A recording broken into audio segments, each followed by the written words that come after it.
We certainly understand that there will be people anxious about the status of their projects. It could be public housing, it could be private condominiums, it could be a whole range of projects.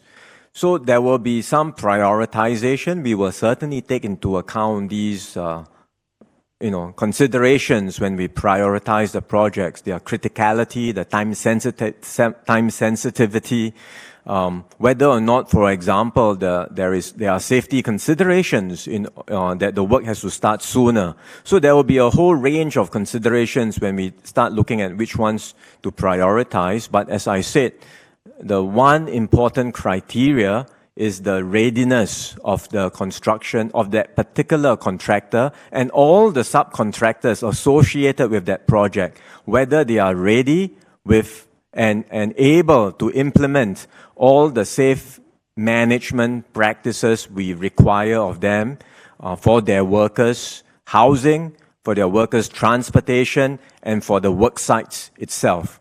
That's critical. So a lot of it hinges on that. And if the contractor, despite our prioritization, for example, if the contractor comes along and says, look, you have not prioritized me to be at the start of the list, but I am ready because I have a temporary dorm on the work site that can house these many workers.